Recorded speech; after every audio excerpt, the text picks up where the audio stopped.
บ้านห้างหรือว่าหมู่บ้านห้างเนาะที่อยู่ทาง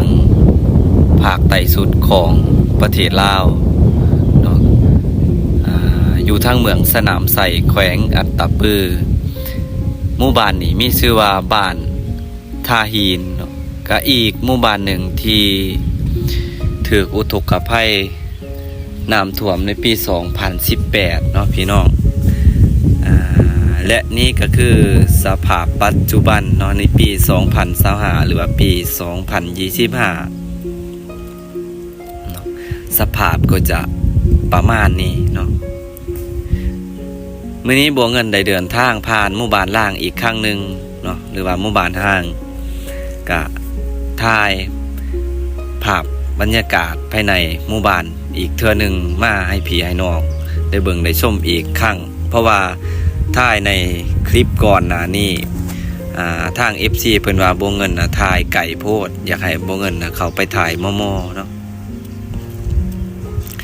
ในคลิปนี้บัวเงินก็สิถ่ายอีกคลิปหนึ่งเนาะตามคำขอของพ่อแม่พี่น้อง FC ได้เบิ่งได้ชมเนาะนี่คือภาพบรรยากาศภายในหมู่บ้านดังกล่าวเนาะก็เป็นสีหนาวๆเนี่ยเสาร์มื้อนี้เพราะว่ามื้อวานนี่มีฝนตกเนาะทางเขตเมืองสนามไส่ก็ค่อนข้างแห้งพอสมควรเนาะตามที่เฮาได้ผ่านมาตามทางเห็นน้ำฝนน้ำขังตามทางตามบวกตามหนองพี่น้องเอ้ยสภาพบ้านเรือนของพี่น้องเพิ่นก็ยังใหม่ยังดีเด้บ่ว่าจะเป็นผนังบ้านเนาะหรือว่าแปลนแอมผาเฮือนยังใหม่ยังงามบางหลังเนาะและบางหลังก็ผุพังไปตามกาลเวลาพี่น้องก็คือว่าแหละมันถูกแดดถูกฝนเนาะมันก็บ่อยู่มันก็ผุพังเปลี่ยนไปตามสภาพตามกาลเวลาของมันพี่น้องเลย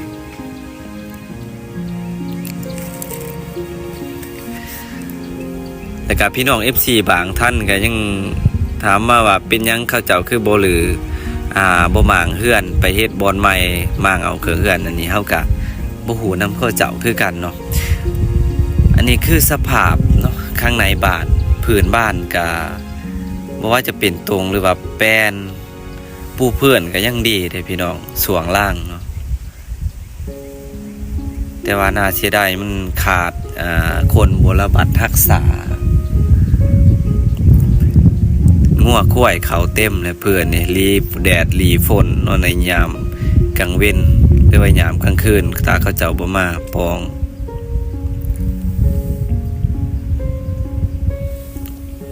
ยังดีอยู่พี่น้องบางหลังก็ยังใหม่ยังงามและก็ผู้ที่เขามาเบิ่งใหม่ผู้ที่เขาเจ้าบ่ฮู้เนาะยังบ่ฮู้ก็ว่าเขาเจ้าคือว่าพี่น้องเพิ่นคือว่าถิ่มป่าให้เฮือนห้างบ้านห้างเป็นหยังคือบ่กลับมาอยู่มาอาศัยก็คือกับพี่น้องเพิ่นที่อยู่ทางเขตนี่เพิ่นได้ย้ายไปอยู่อาศัยพื้นที่ใหม่เนาะพื้นที่ใหม่ก็คือหมู่บ้านจัดสรรใหม่ของพี่น้องชาวบ้านเพิ่นที่ถือผลกระทบเขาเจ้าได้บ้านใหม่เฮือนใหม่แล้วก็บ่กลับเนาะบางคนก็ยังมีอยู่ผู้กลับมาอยู่มาอาศัยในพื้นที่เก่าเฮือนเก่าบ้านเก่าเนาะแต่ว่าส่วนน้อยส่วนมากเขาจะไปอาศัยอยู่พื้นที่ใหม่แล้วก็พื้นที่สูงที่มันปลอดภัยสภาพบ้านพี่น้องเอ้ยยังใหม่ยังงามเนาะ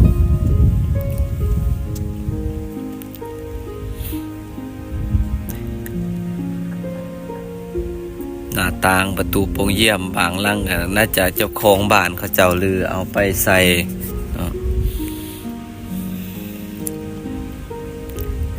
อันนี้ก็กำลังมีการก่อสร้างในหลังนี่กำลังสิเริ่มว่าสิเฮ็ดใหม่และนั่งนี่ก็เลยแบบว่ามันเกิดอุบัติเหตุซะก่อนก็เลยแบบว่าบ่ได้สืบต่อแล้วก็บ่ได้กลับมาอยู่เนาะตามที่เฮาแนมเห็นเนี่ยเอาผ่านมานี่ก็เฮือนซ่านบ้าน2มีแต่หลังใหญ่หลังงามเนาะเขตนี่ แต่ก่อนพี่น้องเขตนี่เพิ่นน่าจะมีพออยู่พอกินเพราะว่าแนมเบิ่งเฮือนแต่ละศาลแต่ละหลังนะพี่น้องมีแต่หลังใหญ่ๆและงามๆเด้หมู่บ้านนี่แม่นเขาเจ้าตั้งขึ้นอยู่ตามริมแม่น้ำเซเปียนเนาะริมแม่น้ำเซเปียนจะมีอยู่หาหมู่บ้านนึงกับบ้านใหม่2และบ้านท่าหิน3เป็นบ้านสมองไต่4เป็นบ้านหินลาด5เป็นบ้านท่าแสงจันทร์ก็ทั้งหาหมู่บ้านนี่ก็ได้ยินข่าวว่าได้รับผลกระทบจากน้ำท่วมในข่าวนั้นคือกันเบิดพี่น้องเลยเนาะหมู่บ้านเขตนี่เพิ่นอาศัยอยู่ตามริมแม่น้ำเลยก็นิยมปลูกต้นไม้กินหมากเนาะก็คือบักม่วงบักพร้าวว้า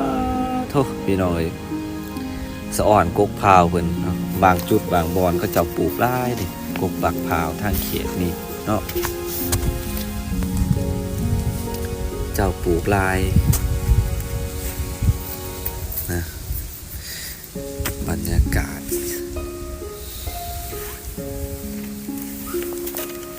เดี๋ยวสิย่างไปเบิ่งทั้งหลังบ้านก่อนหลังนี่น่าจะมีเจ้าของเพิ่นมาบรบัตรรักษาเนาะเห็นไข่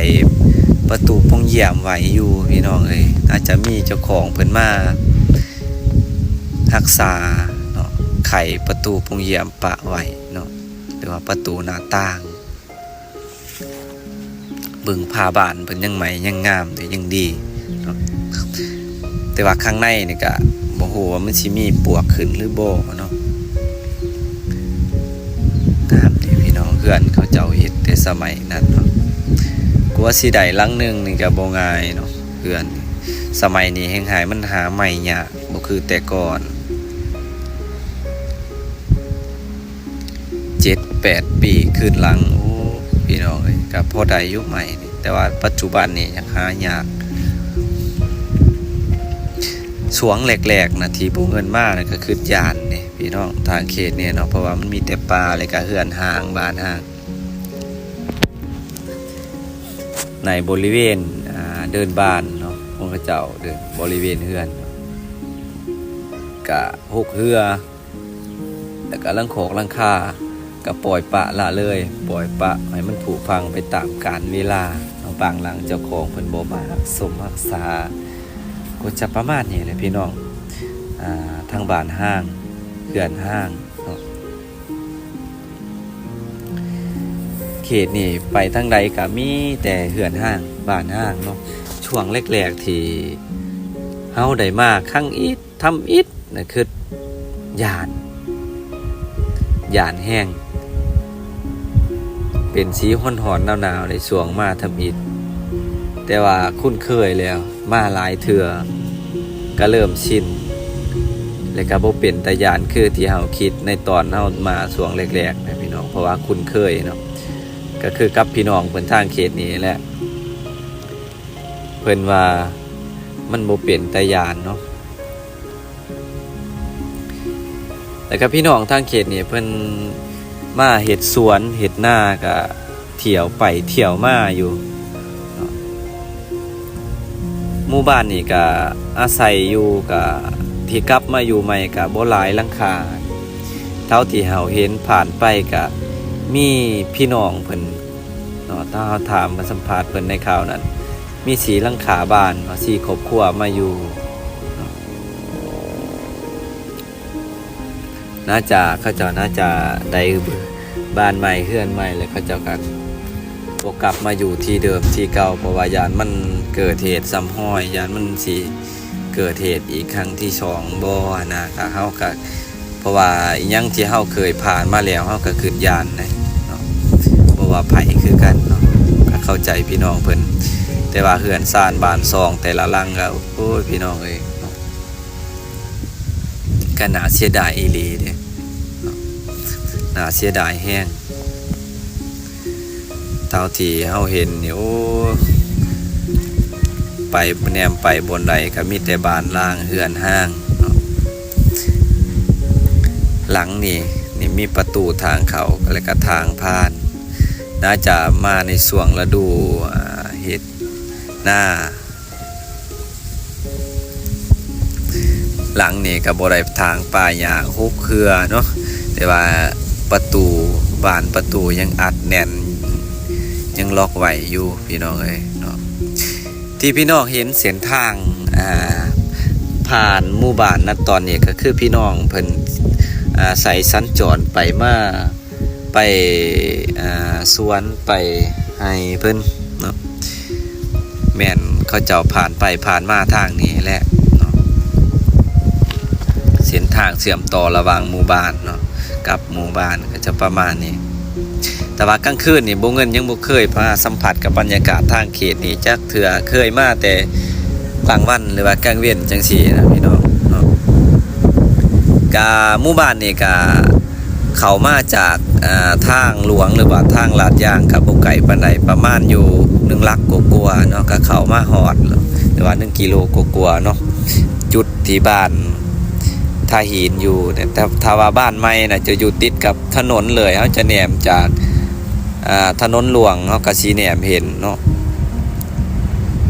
เฮาจะได้ยินเสียงรถอยู่ผ่านไปผ่านมาทางถนนหลวง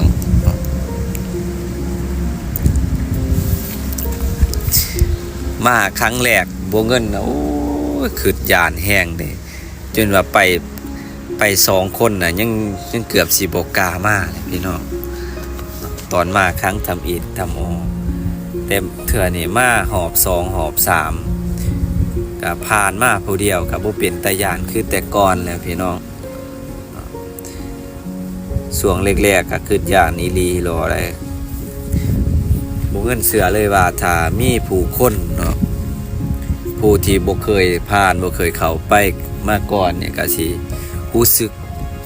แบบเดียวกับเฮาผ่านมาครั้งทำอิฐรู้สึกย่านกลัวเนาะ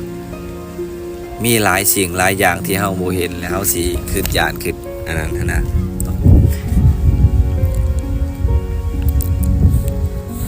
เหือนลังใหญ่ลังงามจังซี่โอ้ยพี่น้องเอ้ยถ้าทิ่มไปมี FC บางท่านก็ว่าเป็นหยังเขาเจ้าคือบ่มางคือบ่ลือออกเนาะเพราะว่าบ้านยังดียังงามอยู่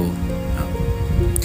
แต่ว่าเฮาก็บ่แน่เด้บาดที่อนาคตลูกหลานของพี่น้องเพิ่นต่อไปเพิ่นสิกลับมาอยู่อาศัยใหม่อันนี้เฮาก็ยังบ่ฮู้เนาะแต่ว่ามันบ่แน่เด้คนเฮาเนาะต่อไปเฮาเองบ่อยู่ก็ลูกหลานสิกลับมาอยู่แต่ว่า FC บางท่านก็ยังคอมเมนต์มาว่าเขาสิเอาให้จีนให้เวียดอันนี้เฮาก็ยังบ่ฮู้แต่ว่าบ่แน่ต่อไปลูกหลานของเขาเจ้าน่าจะกลับมาอยู่มาอาศัยอีกคือเก่าเนาะถ้าดนๆไปก็ประมาณอีก 4-5 ปีข้างหน้าน่าจะมีคนกลับมาอาศัยอยู่แล้วก็มาปลูกบ้านปลูกเรือนอีกคือเก่าในเขตนี้เพราะว่ามันเป็นพื้นที่เท่าที่เฮาเนี่ยเห็นมันเป็นพื้นที่ที่ค่อนข้างอุดมสมบูรณ์นะอยู่ติดริมแม่น้ำเบิด2ฝากมีแต่หมู่บ้านเบิดการหาอยู่หากินก็ง่ายปลูกผักหาหญ้าก็ง่ายนี่เพราะว่ามันมีแม่น้ำเซระหว่างไหลผ่านหมู่บ้านของเขาเจ้าทางเขตนี้ที่เห็นงัวนี่ก็คืองัวชาวบ้านพื้นที่มาอาศัยอยู่ทางเขตบ้านไม่เขาเจ้ามาเลี้ยงงัวอยู่นี่เนาะเลี้ยงงัวเลี้ยงเป็ดเลี้ยงไก่เลี้ยงแพะนี่แหละเนาะก็มีหลายคนในบ้านใหม่เขาเจ้ากลับมาอยู่ใหม่พี่น้องแต่ว่าในบ้านนี่ก็มีน้อยเนาะมีน้อยที่เขาเจ้ากลับมาอยู่และในคลิปนี้บ่เงินก็จะเก็บภาพบรรยากาศกับประมาณนี้แหละก็คือภาพบรรยากาศหมู่บ้านล่างอยู่ทางเมืองสนามไซแขวงอัตตปือเนาะบ้านนี้แม่นบ้านท่าหินก็อีกบ้านนึงเนาะที่ถือผลกระทบอุทกภัยน้ำท่วมในข่าวเขื่อนแตกปี 2018 ในข่าวนั้นเนาะอันนี้คือสภาพปัจจุบันปี 2025 เนาะก็ได้เห็นก็จะประมาณนี้เนาะ ก่อนอื่นก็ขอขอบคุณขอบใจพ่อแม่พี่น้องที่เขามาเบิ่งมาชมและติดตามเป็นกำลังใจให้เนาะขอให้สุขภาพแข็งแรงเบิดสุขุสุขคนเด้อพี่น้องเด้อเนาะขอบคุณขอบใจหลายๆ